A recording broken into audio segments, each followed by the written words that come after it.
नमस्कार। न्यूज 24 बिहार झारखंड देख रहे हैं आप। मैं हूं आपके साथ सबा शाहिद शेख। बिहार में एक बार फिर से नौकरियों को लेकर क्रेडिट लेने की होड़ मची। दरअसल नीतीश सरकार इसे अपनी उपलब्धियां बताते हैं, तो वहीं तेजस्वी यादव इसे अपने सरकार की पहल का नतीजा बताते हैं।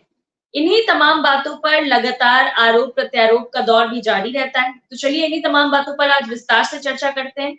चर्चा के लिए हमारे साथ तमाम गेस्ट जुड़ रहे हैं। हमारे साथ जुड़ रहे हैं हमारे वरिष्ठ संवाददाता सौरभ कुमार जी, बीजेपी प्रवक्ता प्रीति शेखर जी, जेडीयू प्रवक्ता मधुरेंद्र पांडे जी, आरजेडी प्रवक्ता अरुण यादव जी, कांग्रेस प्रवक्ता कमल कमलेश जी। आप सभी का बहुत बहुत स्वागत है। सबसे पहला सवाल मैं सौरभ जी से लेना चाहूंगी। सौरभ जी, आखिर बिहार में बार बार नौकरी को लेकर क्रेडिट लेने की होड़ क्यों मची है?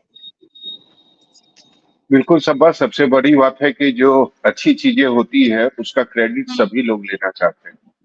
आपको याद होगा कि रोजगार या नौकरी का जो मुद्दा है वह 2020 के विधानसभा में शुरू हुआ था बिहार में।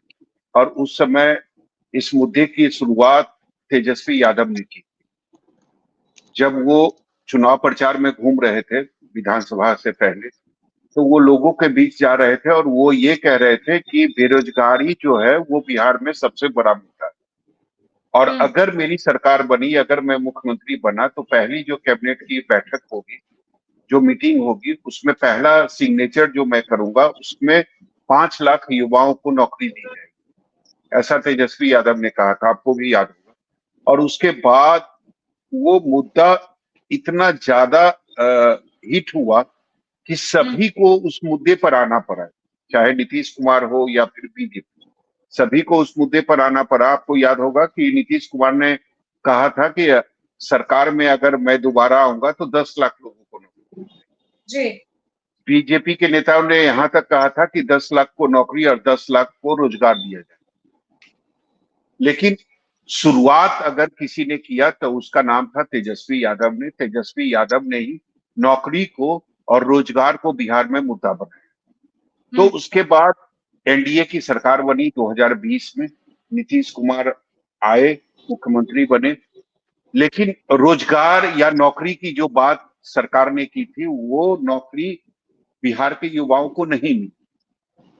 2 साल सरकार चली। 2022 में फिर से नीतीश कुमार महागठबंधन के साथ चले गए और आरजेडी सरकार में आ गए, डिप्टी सीएम बने तेजस्वी यादव। उसके बाद बल्क में नौकरियां दी गई।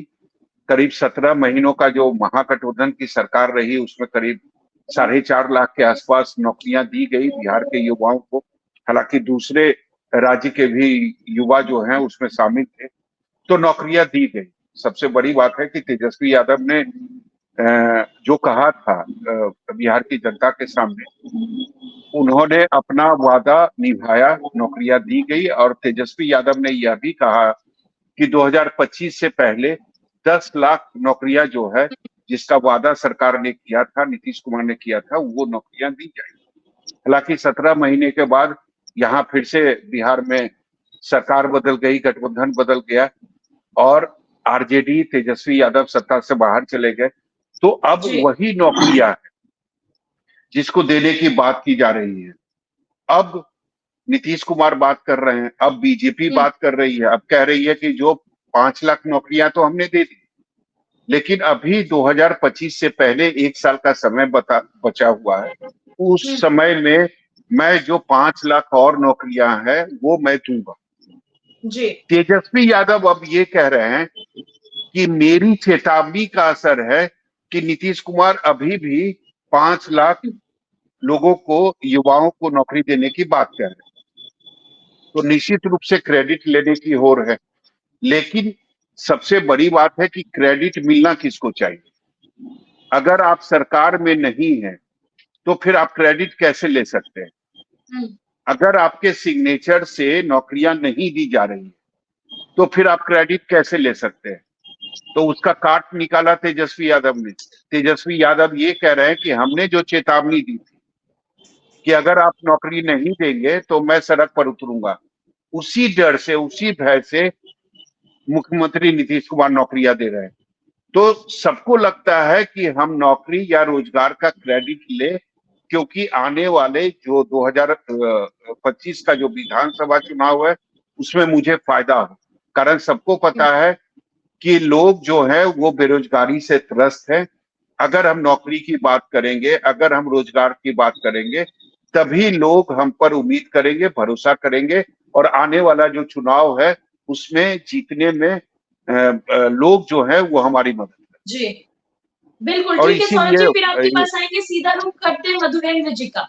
मधुरेंद्र जी, बात तो ये भी थी कि अब जब नौकरी देने की बात हो रही है तो बात ये भी हुई थी कि जब तेजस्वी यादव ने नौकरी देने को कहा था तब नीतीश कुमार ने कहा था कि पैसा कहां से लाओगे, अपने पिता के घर से। तो अब पैसा कहां से लाया जाएगा, कैसे दी जाएगी नौकरी?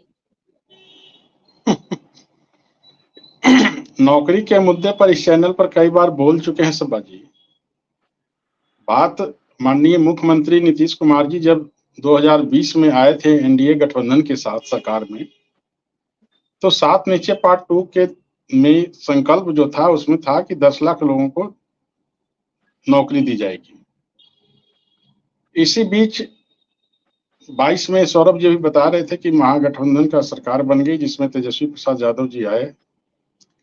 कब बनी लेकिन सर 2022 में?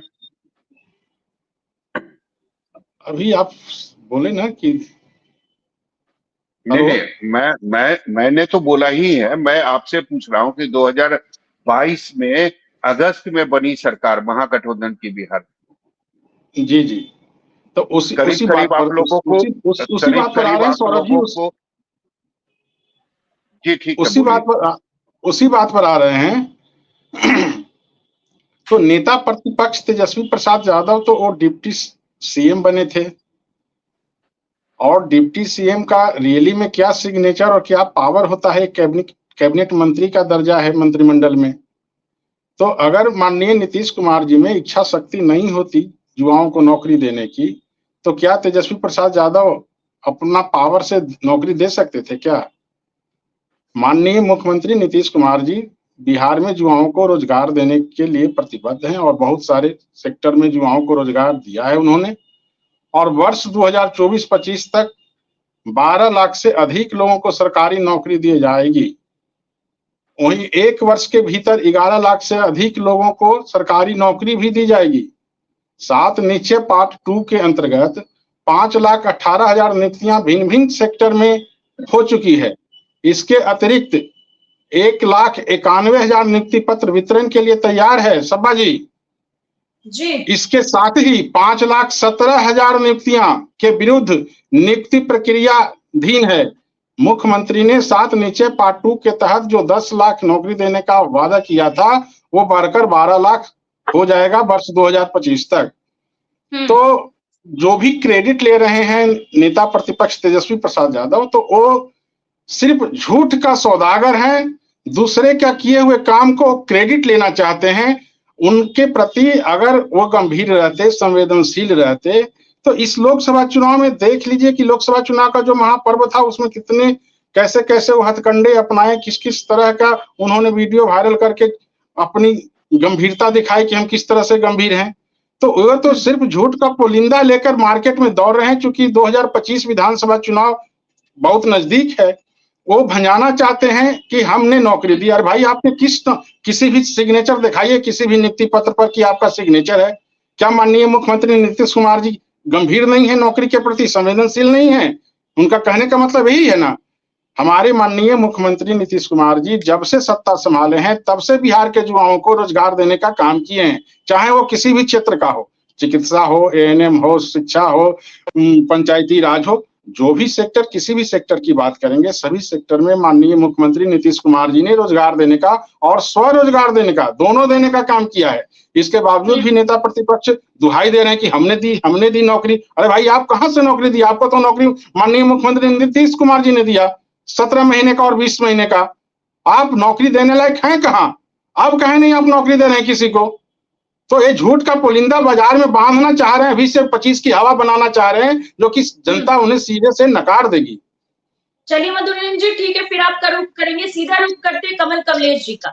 कमल जी, क्या लग रहा है आपको? सरकार में नीतीश कुमार है तो नौकरी वाले मामले में कहीं नीतीश कुमार तेजस्वी यादव पर अब भारी तो नहीं पड़ रहे हैं?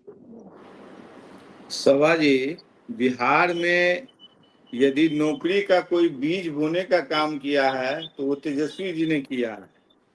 वो कहीं किसी से छुपा हुआ नहीं रह गया है। रही बात इनके क्रेडिट लेने की या नहीं लेने की, तो जो फसल उन्होंने बोया था तेजस्वी जी ने, ये लोग अब उसको काटने की होड़ में बस अपना जो है भागे जा रहे हैं कि हम इतना नौकरी देंगे, इतना नौकरी देंगे।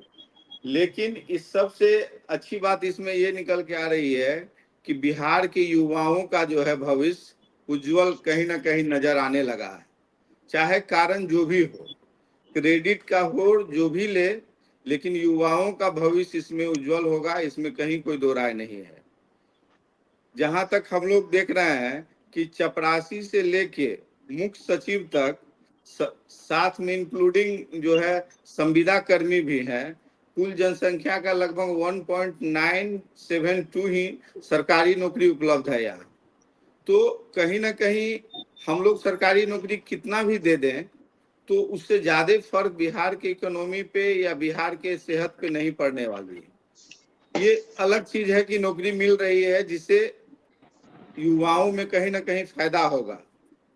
मेरा कहना है कि इसके साथ साथ जो अभी एमएसएमई का विभाग मिला है इनको, जीतन राम मांझी जी को, तो उनमें बहुत सारी संभावनाएं बन रही हैं जो वो कर सकते हैं यदि वो करना चाहे तो, और उनके पास फंड ऐसा आए तो इसमें आपका क्रेडिट डिपॉजिट रेशियो जो है बिहार का लगभग 40% है। तो कहीं ना कहीं ये बहुत कम है अन्य राज्यों की तुलना में। जैसे महाराष्ट्र हो गया, गुजरात हो गया और अदर स्टेट है, यूपी हो गया, तो वहाँ लगभग 80% 90% तक चले जाते हैं सीडी रेशियो। हम लोगों को उस पे काम करने की विशेष आवश्यकता होगी बिहार के लिए कि ये जो सीडी रेशियो है वो बढ़ाया जाए और लगभग 70% प्लस किया जाए, ताकि जो भी उद्यमी नए जुड़ना चाहे बिहार में उनको आसानी से लोन मुहैया हो और यहाँ जो भी है सशक्त, बिहार में जो भी है सशक्त एक स्टेट बनने में जो है सहयोग होगा। तो ये मेरा सुझाव है नीतीश जी के लिए। जी सवाल जी। चलिए ठीक है कमल जी, फिर आपका रुख करेंगे, सीधा रुख करते प्रीति जी का। प्रीति जी, आखिर नौकरी देने के नाम पे बिहार में इतनी राजनीति क्यों होती रहती है, क्या लगता है आपको? सभा जी, राजनीति यदि अच्छे कारण के लिए हो तो ऐसी राजनीति होनी चाहिए, लेकिन अगर इसमें कोई झूठी क्रेडिट लेने की होड़ में अपने आप को आगे करने में तत्परता दिखा रहे हो तो इस पर निश्चित रूप से जनता विचार करती है। आज प्रमुखता से जो खबरें आई हैं और इस पर माननीय मुख्यमंत्री जी ने अपने सुशासन कार्यक्रम के तहत 7 निश्चय पार्ट 2 के तहत जो उन्होंने वादा किया था लोगों से, युवाओं से, जो उन्होंने एक कमिटमेंट किया था कि हम लोग 10 लाख नौकरी देंगे, सरकारी नौकरी, और 10 लाख लोगों को अन्य रोजगार देंगे, उसमें आज वो खरे उतर रहे हैं। आज उसी के तहत ये कोई बातें सिर्फ कहा नहीं जा रहा है, बल्कि उसमें से उन्होंने लगभग 5 लाख से ज्यादा 5,16,000 लोगों को नियुक्ति पत्र वो बांट चुके हैं। उसके अलावा जो अन्य जो प्रक्रियाधीन है उसमें भी लगभग 5 लाख से ज्यादा लोगों की नौकरियों की नियुक्ति की प्रक्रियाधीन है। और कुल मिलाकर यदि देखेंगे तो जो लक्ष्य निर्धारित किया गया था उससे ज्यादा का रोजगार सृजन कर लिया गया है इस बिहार में। तो यह मुख्यमंत्री नीतीश कुमार जी की देन है, यह एनडीए शासनकाल की देन है। और 2020 से 25 के कार्यकाल के लिए जो कमिटमेंट था उस कमिटमेंट को पूर्ण करने का कार्य भी नीतीश सरकार कर रही है। और बिहार में आप जितने भी लोग आज तेजस्वी जी इन बातों को लेकर लगातार सामने आ रहे हैं और वो एक थोथी दलील दे रहे हैं कि ये काम हम कर रहे हैं, लेकिन जनता को पता है, लोगों को भी पता है कि यह हमारा निश्चय एनडीए शासनकाल का था, 2020 से 25 का लक्ष्य था, और जिस लक्ष्य के विरुद्ध में हम लोग इतना कार्य कर रहे हैं उसी लक्ष्य की तरफ हम लोग आगे बढ़ रहे हैं। तो अब जबकि सभी विभागों में रोजगार का सृजन हो रहा है और नियुक्ति की प्रक्रिया प्रारंभ हो रही है, तो फिर उन्हें दर्द हो रहा है कि ये क्रेडिट कैसे चला जाए। तो ये क्रेडिट का दौर तो या जो है वो तेजस्वी जी कर रहे हैं, हम लोग तो अपना काम कर रहे हैं, हम लोगों ने जो कमिटमेंट किया था उस पर हम लोग अपना काम कर रहे हैं। और नीतीश जी को लाया ही गया था बिहार में, यहाँ की जनता ने उन्हें पसंद करके मुख्यमंत्री पद का जो दायित्व दिया, जो उन्होंने काम करके दिखाया, वो किसके खिलाफ था? वो कहीं ना कहीं बिहार में बेरोजगारी थी, भ्रष्टाचार था, एक जंगल तंत्र था, जिसके विरुद्ध लोगों ने उनको चुनकर मुख्यमंत्री पद पर बैठाया और लगातार वो अपने कार्यकाल के दौरान सुशासन को उन्होंने स्थापित किया है। और बिहार में एनडीए के साथ मिलकर एनडीए के शासन व्यवस्था में हर तरफ काम हुआ है। आप ये सिर्फ सरकारी नौकरी की ही बात हम ना करें, हम चहु और जब नजर दौड़ाते हैं तो यहाँ पर देखेंगे इंस्टीट्यूशन में यहाँ पर बढ़ोतरी हुई है, कई राष्ट्रीय महत्व के संस्थान खुल रहे हैं, अन्य कई जगह लोगों के स्वरोजगार के दिशा में भी बल दे रही है सरकार। मुख्यमंत्री जो है ये उद्यमी योजना के तहत महिलाओं को अलग से प्रावधान किया जा रहा है कि वो भी महिला उद्यमी बने, उनके लिए 10 लाख का, जिसमें कि 5 लाख का सब्सिडी मिलता है, 5 लाख का इंटरेस्ट फ्री लोन मिलता है। तो ये सारे कार्यक्रम कौन चला रहे हैं? ये मुख्यमंत्री नीतीश कुमार जी चला रहे हैं। तो ऑब्वियस है कि जो काम करेगा प्रशंसा उन्हीं को मिलेगी। अब उसके लिए कोई पीछे से दौड़ लगाए कि हम भी हैं, तो भाई आपको भी मौका मिला था, आपकी पार्टी को भी, आपने भी यहाँ पर वर्षों राज किया है, आपने उस समय क्या किया? और जब दूसरा कर रहे हैं तो आप दूसरे की का क्रेडिट आप खुद को लेने की कोशिश कर रहे हैं, तो ये ऐसी राजनीति नहीं होनी चाहिए। हाँ, आपको जब मौका मिला था तो आप काम करके दिखाते, तो आज आपको बोलना ही नहीं पड़ता। और मुझे लगता है कोई कितना भी बोले, लेकिन नीतीश जी एक राजनीतिक सुचिता के मापदंड पर हमेशा वो खरे उतरे हैं और वो एक मतलब कमिटमेंट के लिए ही जाने जाते हैं कि जो वो कह देते हैं उसको करते हैं, कभी भी गलत रास्ता अख्तियार नहीं करते। उसमें भारतीय जनता पार्टी का पूरा सहयोग है। पूरी कैबिनेट की मीटिंग के साथ उन्होंने इस बार स्पष्ट रूप से कहा कि हमारी प्रायोरिटी है, इसको जल्द से जल्द हम लोग उसको कंप्लीट करेंगे। और हम आपके चैनल के माध्यम से सभी लोग जो आपके व्यूअर्स हैं, मैं सबको कहना चाहूंगी कि अब 2025 के आते आते जो भी रिक्तियां रह गई हैं उसकी पूरी प्रक्रिया जो है कर ली जाएगी और लोगों के, यहाँ के युवाओं के हाथों में रोजगार होंगे। और उसके साथ साथ जो हमारे पद खाली थे डिपार्टमेंट में, जहाँ कमियां थी, उसको जब भरे जाएंगे तो निश्चित रूप से जनता का कल्याण होगा। कहीं ना कहीं लोगों की कमी की वजह से जो काम रुके पड़े थे उसको आगे भरपाई की जाएगी और तेज रफ्तार से काम होगा। इसलिए मुझे लगता है नीतीश जी को, आम जनता के साथ साथ विपक्षियों को भी यह चाहिए कि उन्हें जाकर बधाई दें कि वो अपने कमिटमेंट पर खरे उतर रहे हैं और आगे के कार्यक्रम के बारे में सोच रहे हैं। इसलिए विपक्षियों को धन्यवाद देना चाहिए, न कि झूठी क्रेडिट लेनी चाहिए। सभा जी चलिए ठीक है प्रीति जी, फिर आप करेंगे। सौरभ जी, हमारे संवाददाता के पास भी कुछ सवाल है, पर उससे पहले मैं सौरभ जी से एक सवाल लेना चाहूंगी। सौरभ जी, क्या लग रहा है आपको कि ये 2025 के चुनाव को लेकर फिर से क्रेडिट लेने की होड़ मच गई है, सियासी जोर आजमाइश चालू हो गई है क्या? जी बिल्कुल सभा, सबसे बड़ी बात है कि 2025 में भी मुझे लगता है कि सबसे बड़ा जो मुद्दा बिहार में रहने वाला है वो रोजगार और नौकरी ही रहेगा। जिस तरीके की अब राजनीति बिहार में हो रही है, निश्चित रूप से पहले जो राजनीति होती थी बिहार में और अब जो हो रही है वो मुद्दों को लेकर हो रही है। और निश्चित रूप से राजनीति मुद्दों को लेकर ही होनी चाहिए, चाहे महंगाई हो, बेरोजगारी हो, इन मुद्दों के आधार पर ही अगर राजनीति हो तो इसमें जनता का हित इसी में देखा जाता है। और जनता निश्चित रूप से अपना जो हित है वो सबसे पहले देखती है। तो मुझे लगता है कि 2025 में भी जो चुनाव होगा वो मुद्दों के आधार पर ही होगा और उसमें सबसे बड़ा मुद्दा चाहे महंगाई हो, बेरोजगारी हो, ये मुद्दे जरूर रहेंगे। और इसीलिए तो चाहे नीतीश कुमार हो, बीजेपी हो या फिर तेजस्वी यादव, इसीलिए वो चाहते हैं कि कम से कम मेरा कनेक्शन जो है, तेजस्वी यादव चाहते हैं कि मेरा कनेक्शन जो है वो जुड़ा हुआ है। जिस चीज की हमने शुरुआत की थी, आज भले हम सरकार में नहीं है लेकिन मेरा कनेक्शन जुड़ा हुआ रहे। और शायद इसीलिए वो हमेशा सोशल मीडिया पर या अपने बयानों के माध्यम से बिहार की जनता को ये समझाने की कोशिश कर रहे हैं कि हमने जो प्रेशर बिल्डअप किया उसी का असर है कि नीतीश कुमार आज भी नौकरियां लाखों जो युवा हैं उनको दे रहे हैं। चलिए अच्छा है, अब मेरा जो सवाल है वो ने कहा कि निश्चय था का और उसी के तहत हम लोग लाखों युवाओं को नौकरी दे रहे हैं। तो प्रीति जी से बस छोटा सा सवाल है कि 2020 में सरकार बनी थी एनडीए, 2022 तक मुझे लगता है कि ऑलमोस्ट 2 सालों तक एक भी नौकरियां नहीं दी गई। इसका कारण वो समझा दे विस्तार पूर्वक। तो सौरभ जी, मुझे लगता है क्यों नहीं हुआ, हमारा कमिटमेंट 2020 से 25 को लेकर था और शुरुआती एक वर्ष में यदि कोई प्रक्रिया में कमी रह गई उसका यह मतलब नहीं है कि हम रोजगार नहीं देने जा रहे हैं। नहीं, हमारा कमिटमेंट 1 साल नहीं 2 साल पार्ट 2 के हमारे इस पूरे कार्यकाल के लिए था और हम इस पूरे कार्यकाल में सौरभ जी हम लोगों को रोजगार देने जा रहे हैं। प्रीति जी 1 साल नहीं 2 साल का वक्त आप लोगों को मिला था, लेकिन आप लोगों ने ना नौकरियां दी और ना नौकरी के बारे में बात की।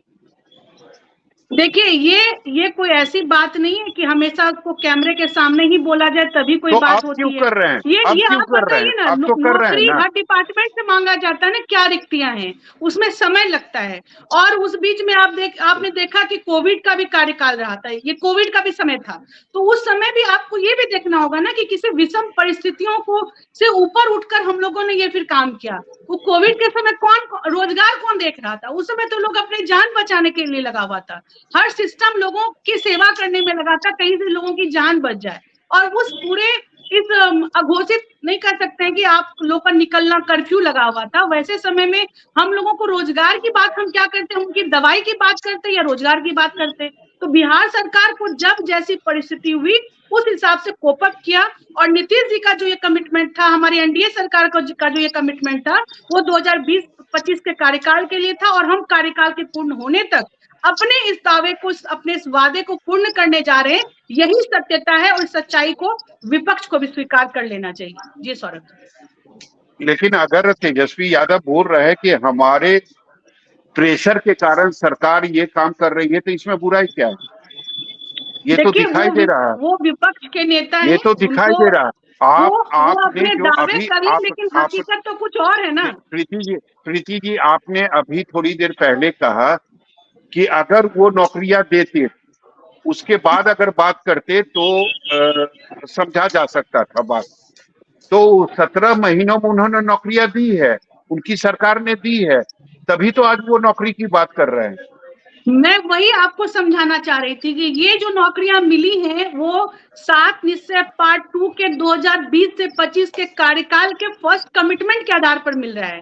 और उन्होंने कब पार्टी ज्वाइन किया था? नीतीश जी को वो कब ज्वाइन किए? 2020 में उन्होंने नहीं किया, 21 में नहीं किया, 17 महीनों के कार्यकाल में, जो कि हमारा कमिटमेंट पहले से था।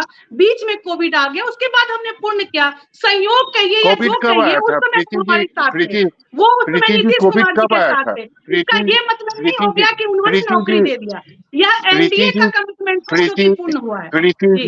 प्रीति जी कोविड कब आया था? कोविड का जो टाइम आप बता रही हैं वो कब था, कब का? वो टेन्योर बता दीजिए दर्शकों को।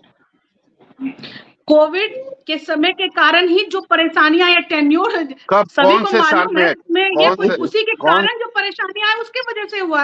आप पूरा देश, पूरा दुनिया उसके पीछे लगा हुआ था, उससे उबारने में लगा हुआ था। और वहां पे जबकि हम लोग अपने आप को सस्टेन कर लिए, बिहार में लोग, आप जो स्थितियां थी, पूरे दुनिया में क्या स्थितियां थी वो सब लोग की नजर में है। अब उस समय कोई हम लोग ये बात करते तो क्या वो उचित था?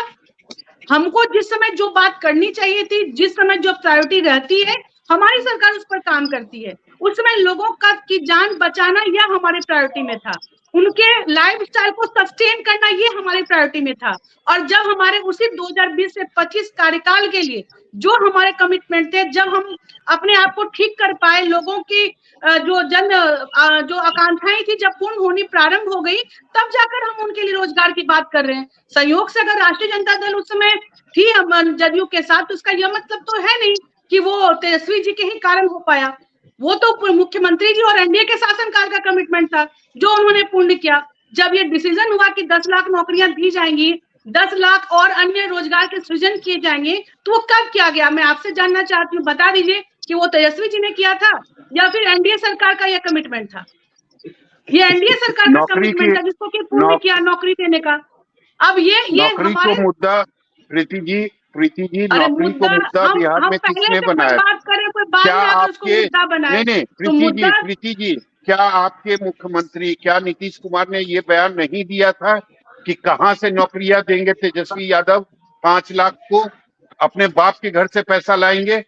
ये बिल्कुल। नीतीश कुमार का बयान आपने नहीं सुना था? देखिए सौरभ जी इसके पीछे का निहितार्थ आप समझिए, बार बार इस बातों को रखा जाता है, लेकिन इसके पीछे भी बातों को, इस तर्क को समझने की आवश्यकता है कि नीतीश जी आरजेडी को उन्होंने छोड़ा क्यों। उन्होंने लगातार ये कहा कि हमारे कार्यों का क्रेडिट बिना मतलब के तेजस्वी जी ले रहे हैं, पूरा का पूरा डिपार्टमेंट भ्रष्टाचार करने की ओर आतुर है, इस वजह से वहां से वो फिर से वापस आकर एनडीए के साथ हुए। तो ऐसा मानसिक दबाव कि आप कुछ काम कर रहे हैं और बिना मतलब कि कोई ऐसा प्रेशर क्रिएट करे, तो अनायास कभी ऐसा हो सकता है, कुछ क्षण ऐसा होता है कि मुंह से कुछ निकल जाता है, क्योंकि आप उसको अनावश्यक रूप से मानसिक दबाव दे रहे हैं। लेकिन इसका यह मतलब नहीं है कमिटमेंट को पूरा किसने किया, वो भी नीतीश जी ने किया। इस बात को समझने की आवश्यकता है। और हमारा जो कमिटमेंट पूरा करना और पूरा करवाना, ये मैं कहना चाहती हूँ। प्रीति जी, कमिटमेंट पूरा करना और पूरा करवाना दोनों में अंतर होता है। कमिटमेंट लोग पूरा करते हैं और कभी कभी होता है कि कमिटमेंट पूरा करवाया जाता है। अरुण जी, अब ये तो कोई घर वाली बात है नहीं कि कोई जबरदस्ती करवाएगा, ये शासन सत्ता का विषय है या फंड का विषय है। ये सरकार जब चाहेगी तभी होगा। तो ये सरकार शुरू से चाहती है, इसमें तो कोई संदेह नहीं है। प्रीति जी, ये जनता को दिखता है, जनता समझती है, जनता ना समझ नहीं है, जनता को सब कुछ समझ में आ रहा है। इसीलिए तो अभी एनडीए की सरकार केंद्र में फिर से बन गई है। जनता बहुत समझदार है, वही मैं कहना चाहती हूँ। आप लोगों ने किस हालत में सरकार बनाया है ये भी पता होगा प्रीति जी। 400 पार याद, पता नहीं नारा याद है? तो हम टारगेट को हम क्या करते थे? टारगेट को क्या हम 270 से पीछे कर लेते क्या? पहले हमारा 40 हमेशा हाई होना चाहिए, हम उसी के आधार पर बिल्कुल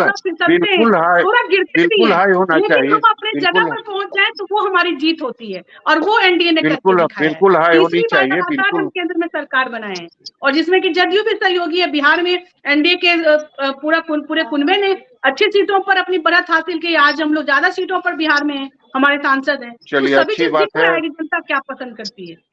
हाँ, बिल्कुल दिख रहा, दिखेगा भी। 2019 में भी दिखा था, और आपको याद होगा 2020 में भी दिखा था। सबसे बड़ी पार्टी जो है वो आरजेडी बन के आई, वो भी आपको याद होगा।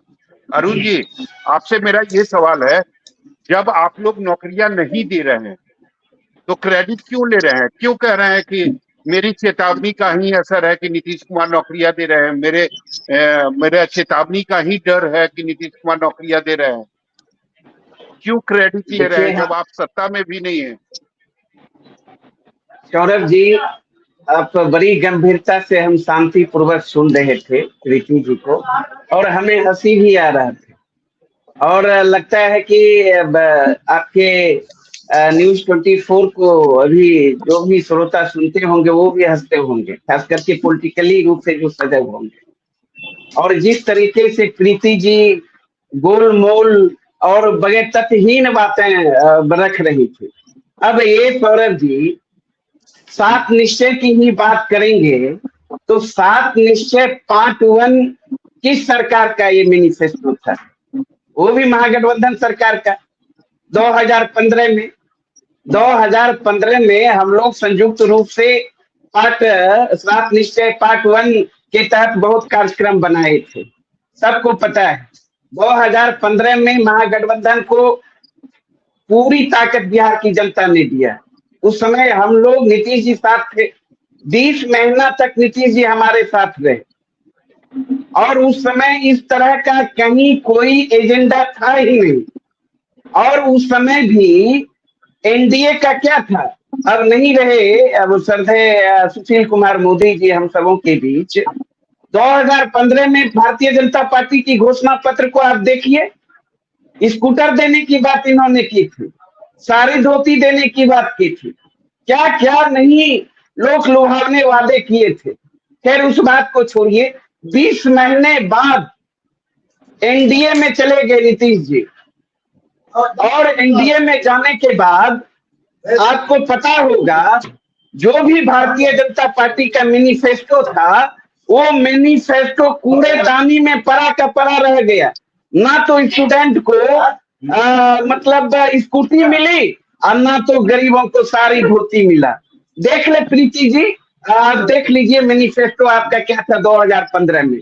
चलिए, आप जहां तक नौकरी की बात कर रहे थे, 2000, सुनिए सौरभ जी, बीच में अब बड़ी गंभीरता से सुन रहे थे, इसलिए हमको अपनी बातों को रखने दीजिए। 2020 के बिहार विधानसभा चुनाव में पहली बार हमारे आदरणीय नेता तेजस्वी यादव जी रोजगार की बात उन्होंने करने का काम किया। उन्होंने कहा जब हम मुख्यमंत्री बनेंगे, हमारी सरकार बिहार में बनेगी, तो 10 लाख सरकारी नौकरी हम देने का काम करेंगे। पूरा बिहार जानता है, पब्लिक डोमेन में है।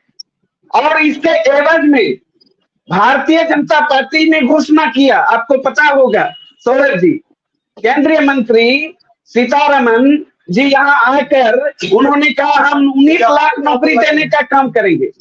वहीं नीतीश कुमार जी ने क्या कहा? नीतीश कुमार जी ने कहा कि तेजस्वी यादव जी नौकरी कहां से देंगे? कहां से देंगे नौकरी? बाबूजी के घर से लाएंगे? कौन नहीं जानता है, पब्लिक डोमेन में है। कहां से पैसा लाएंगे? तरह तरह का देंगे, उन्होंने करने का काम किया। तो जग जाहिर है उसके अरुण जी, बाद ये बात आपकी अरुण जी, ये बात आपकी बिल्कुल सही है। मैं भी मानता हूँ कि नौकरी को अगर कोई एक आदमी बिहार की राजनीति में नहीं, मैं भी मानता हूँ कि अगर कोई एक नेता, कोई एक पार्टी अगर नौकरी को मुद्दा बिहार में बनाया है तो उसका नाम तेजस्वी यादव। ये मुझे बोलने में कोई परहेज नहीं, लेकिन अरुण जी मेरा सवाल, लेकिन आप सरकार में नहीं है, तो अब अगर नौकरियां दी जा रही है तो उसका क्रेडिट आप लोग क्यों ले रहे हैं? मैं बता रहा हूँ सौरभ भाई, बता रहा हूँ, वहीं जा रहा हूँ। आपने देखा 2020 से लेकर 9 अगस्त 2022 तक बिहार में एनडीए की सरकार रही। पूछिए प्रीति जी को कि 19 लाख नौकरी देने की बात आपने कही थी, 19 नौकरी भी दिया क्या? हाँ, जब तेजस्वी यादव जी के साथ आकर, सुनिए, आप सुनिए, आप सुनिए, आप सुन लीजिए, अरे सुनिए, आप सुनिए ना, आप सुन लीजिए ना, आप सुन लीजिए ना, आप सुन लीजिए ना, पार्ट 1 में आपने सुनिए, प्रीति जी सुनिए ना, सुनिए ना, आप सुनिए ना, अरुण जी आप शांत हो जाइए, अरुण जी शांत हो जाए, प्रीति जी बोलिए, प्रीति जी बोलिए, क्या बोल रहा है? मैंने स्पष्ट तौर पर कहा कि 2020 से 25 के कार्यकाल के में ही माननीय मुख्यमंत्री जी और एनडीए के नेतागण का यह कमिटमेंट था कि हम लोग 20 लाख रोजगार देंगे, 10 लाख सरकारी नौकरी। कमिटमेंट आप लोगों ने पूरा क्यों नहीं किया? 2 साल तक आपने क्यों नहीं पूरा किया? ये मैं मुझे जानना चाहती हूँ। और ये करते हैं राष्ट्रीय सुनिए ना, आप सुनिए, 15 वर्षों तक शासन आप सुनिए, कितने रोजगार, मेरी बातों को, अपनी बातों को रखने दीजिए, उनको खत्म करने दीजिए, अरुण जी उनको खत्म करने दीजिए। बहुत समय मिला है, सुन रहे थे। प्रीति जी हो गया अरुण जी जवाब। प्रीति जी शांत हो जाइए, प्रीति जी शांत हो जाइए, प्रीति जी शांत हो जाइए, अरुण जी बोलिए। सौरभ जी, जब हमारी सरकार बनी 9 अगस्त को बिहार में, 9 अगस्त 2022 को और 15 अगस्त को गांधी मैदान में 15 अगस्त को झंडा तोलन के उपरांत माननीय मुख्यमंत्री जी ने कहा, माननीय उप मुख्यमंत्री तेजस्वी यादव जी मंचासीन थे, उन्होंने कहा तेजस्वी यादव जी का जो प्रण है 10 लाख नौकरी देने का, वो तो देंगे ही, ऊपर से हम 10 लाख रोजगार भी देने का काम करेंगे। पब्लिक डोमेन में है, यह गाल बजाने वाली बात नहीं है। प्रीति जी भी जानते हैं, सारे भाजपाई भी जानते हैं, बिहार का बच्चा चप्पा इस बात को जानते हैं। तो आपने देखा उसके बाद से 17 महीनों के दौरान बीपीएससी के माध्यम से 2,17,000 नियुक्ति हमने शिक्षा के क्षेत्र में करने का काम किया। और जो 1 लाख प्रक्रियाधीन था शिक्षा के क्षेत्र में, हमारी सरकार चली गई, उसके बाद आपने देखा सरकार जाने के बाद ही पेपर लीक हुआ और 1 लाख वो वैकेंसी रद्द हो गई, बीच में चुनाव आ गया। अब पुनः चुनाव के बाद आचार संहिता लागू समाप्त जब हुआ तो अभी 1 लाख की जो वैकेंसी फिर होने जा रही है। और उस समय भी हमारे आदरणीय नेता तेजस्वी यादव जी ने कहा सरकार से अलग होने के बाद कि हमने जो 3 लाख नौकरियां प्रक्रिया में छोड़ रखा है, जो 3 लाख से अधिक प्रक्रियाधीन नौकरियां है, अविलंब नीतीश जी उसे देने का काम करें, मेरा आग्रह है। जो भी नाराजगी हमसे हो, हमें बहुत गलियाइए, लेकिन बिहार के भविष्य के साथ, नौजवानों के साथ आप नाइंसाफी नहीं करिएगा, मेरा आग्रह है। आपने देखा है सरकार से अलग होने के उपरांत तीसरी करके तेजस्वी यादव जी ने कहा कि 3 लाख से अधिक जो प्रक्रियाधीन नौकरियां हैं, एनडीए सरकार से मेरा आग्रह है वह नौकरी शीघ्र देने का काम करे। यही नौकरी अभी देने की बात कर रही है और बिहार का नहीं बात मैं समाप्त कर रहा हूँ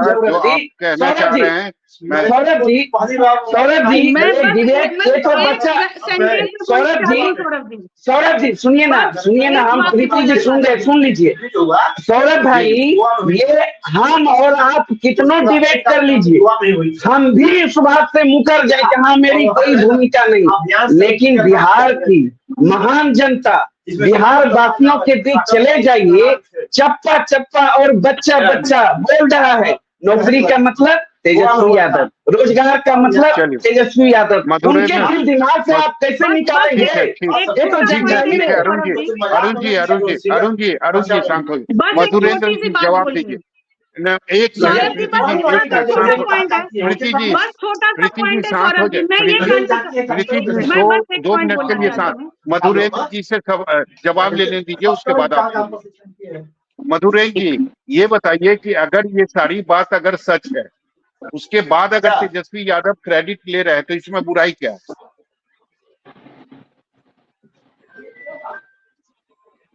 आप मधुरेंद्र जी म्यूट पे हैं आप, और यहाँ बयान कर रहे हैं, इसमें सच्चाई कहाँ है? अगर सच्चाई होती तो इनको लोकसभा चुनाव में जनता नकार नहीं देती ना। लोकसभा चुनाव में जनता तो नकार दी इनको, जनता तो समझ चुकी है कि ये लोग झूठ के पुलिंदे हैं, झूठ बोलने वाले हैं। कथनी और करनी में बहुत अंतर है। माननीय नेता नीतीश कुमार जी के कार्यकाल में और जनता में हमें अरे भाई खाली झूठ बोलने से नहीं होता है, माफ कर रहे, झूठ बोलने से नहीं होता है। उनकी जनता आपको नकार देती है। अगर आपकी नौकरी पर इतनी सच्चाई होती तो लोकसभा चुनाव में आपको जनता मतदान देकर आपको जैसी बना 23 सीट पर चुनाव लड़ने वाले को 4 सीट नहीं मिलता। नहीं राज्य की जनता आपको लोकसभा चुनाव में नकार कर ही बता दिया है कि आप झूठ का पुलिंदा है, आपने नौकरी नहीं दी है। नौकरी माननीय मुख्यमंत्री नीतीश कुमार जी ने दी है। आप क्यों बार बार झूठ बोलते हैं, झूठ बोलते हैं? किसका विधानसभा आ रहा है इसलिए और आप लोग बोलने लगे हैं। मधुरेंद्र जी ये बताइए कि अगर कोई गठबंधन जो 2019 में 1 सीट जिसको आया था, अगर 2024 में उसको 9 सीट मिला है, इसको आप क्या कह रहे हैं कि जनता ने नकार दिया उस गठबंधन? देखिए, चुनाव में ऊपर नीचे होना अलग चीज है, लेकिन जनता इनको स्वीकार कहाँ किया, जनता इनको एक्सेप्ट कहाँ किया? अगर तेजस्वी यादव इतने ही बहुत ज्यादा पॉपुलर होते नौकरी देकर तो जनता तो इनको बहुत ज्यादा उठा लेती ना। मधुरेंद्र जी, अगर आरजेडी 2019 में 0 पर आउट हुई थी और 2024 में अगर 4 सीटें आई है तो जनता ने नकार कैसे? बिल्कुल, इसको नकारा ही न कह सकते हैं। 23 सीट पर चुनाव लड़ने वाला व्यक्ति इतना झूठ बोला, चौपर पर चढ़ के इतना वीडियो वायरल किया, उसके बावजूद भी जनता मात्र 4 सीट देकर तो नकारने का ही सब प्रयास है। जनता तो नकार चुकी है इंडी गठबंधन को। मधुरेंद्र जी एक सवाल तो बनता है ना कि आपकी सरकार 2020 में बनी थी जी, 2022 अगस्त तक आपने एक भी नौकरियां नहीं दी, क्यों? सौरभ जी, किसी चीज की प्रक्रिया होती है। सौरभ जी 1 मिनट, किसी चीज की प्रक्रिया होती है, प्रोसेस होती है। तेजस्वी यादव साथ आ गए, सभी प्रक्रिया 1 मिनट में पूरी हो गई। नहीं नहीं, ऐसा कौन सा तेजस्वी यादव तीर चला दिया कि तुरंत उन्होंने नौकरी बांट दिया। माननीय नीतीश कुमार जी नहीं चाहते, नहीं उनकी इच्छा होती तो थोड़े नौकरी दे देते। अब वो अपना डिपार्टमेंट में कितने लोगों को नौकरी दी है स्वास्थ्य विभाग में, जरा अरुण जी बताए ना हमको। जो तेजस्वी यादव जी का जो कैबिनेट मंत्री का एक दर्जा है, वो अपने विभाग में कितने लोगों को नौकरी दी है, जरा बताइए। अरे भैया, ये तेजस्वी यादव जी का प्रण था। एक दिन भी जो मंत्री, जो विधायक, जो मंत्री, जो नेता एक दिन भी अपने चैम्बर में नहीं गया, तो कहाँ से नौकरी देने की बात करते हैं। नहीं, अरुण जी शांत हो जाए। मधुरेन्द्र जी, एक सवाल, ये लास्ट मतलब समय की कमी है, अंतिम सवाल है मेरा आपसे। आपको भी याद होगा नीतीश कुमार का वो बयान, जब तेजस्वी यादव ने 10 लाख लोगों को नौकरी देने की बात की थी, तब आप ही के मुख्यमंत्री ने ये कहा था कि कहां से नौकरी देगा, पैसा कहां से लाएगा, अपने बाप के घर से। नहीं, नेता तेजस्वी यादव का थोड़े था, ये तो एनडीए पार्ट 7 नीचे पार्ट 2 का लक्ष्य था 10 लाख नौकरी देने का। कुमार का बयान, नीतीश कुमार के बयान के बारे में मैं आपसे पूछ रहा हूँ। अरे तो वो सब होती है स्थिति परिस्थिति, कोई चीज प्रक्रिया होती ना है, उसके लिए वित्त विभाग होती है, कार्मिक विभाग होता है, सारे विभाग से आने जाने पर क्या आपका बजट है, उसके अनुसार किसी को नौकरी देना प्रक्रिया होती है। समय की कमी है, जनता सब समझती है। जी खत्म करना चाहेंगे। हाँ, बोलिए प्रीति जी, आप भी जी, मैं ये कहना चाहती हूँ कि जब राष्ट्रीय जनता दल जब विपक्ष में होती है, तब वो अनुरोध करती है कि ऐसा होना चाहिए, वैसा होना चाहिए, और जब वो सत्ता में होती है, जब उन्हें मौका मिलता है, तो रेलवे में आपको अभी प्रत्यक्ष प्रमाण है कि रेलवे में नौकरी देने के नाम पर जमीन लिखवा लिए जाते हैं। यही कार्य देश को पता है, चंदा लेके बंदा देने का काम किया है भारतीय जनता पार्टी के पीछे बहुत भाग है, बहुत जमीन लिखवाए हैं अरुण जी, पता है, बहुत जमीन लिखवाए हैं नौकरी के नाम पर। नीतीश जी को जाके पूछिए ना, सबका जांच होगा, नीतीश जी को, सबका जांच होगा, पूछिए ना। लैंड फॉर जॉब सबकी जांच हो रही है। हमारे साथ जब थे तो क्लीन चिट दे रहे थे हमारे नेता को। आप बताइए ना, ये बिल्कुल चर्चा को यही खत्म करना पड़ेगा। आप लोगों का बहुत बहुत शुक्रिया। तो सभा आपने देखा कि निश्चित रूप से अगर कोई अच्छा मुद्दा रहता है या अच्छा मुद्दा राजनीति में होता है तो उसका श्रेय सभी लोग लेना चाहते हैं। वही हाल नौकरी का है, वही हाल रोजगार का है। ये ऐसा मुद्दा है जो हर नेता, हर पार्टी जानती है कि अगर इस मुद्दे को अगर हम पकड़ के रखेंगे तो जो मुख्यमंत्री की कुर्सी है वहां तक हम पहुंच जाएंगे। ये बात तेजस्वी यादव को भी पता है और नीतीश कुमार को भी पता है। इसीलिए दोनों के बीच होड़ लगी हुई है कि अगर आज बिहार में लाखों की संख्या में अगर नौकरियां दी जा रही है तो ये मेरे कारण हो, और इसीलिए चाहे तेजस्वी यादव हो, बीजेपी हो या फिर नीतीश कुमार, सभी लोग इस नौकरी का क्रेडिट लेना चाहते हैं। बिल्कुल, बहुत बहुत शुक्रिया सौरभ जी आपका हमारे साथ जुड़ने के लिए। फिलहाल के लिए इतना ही।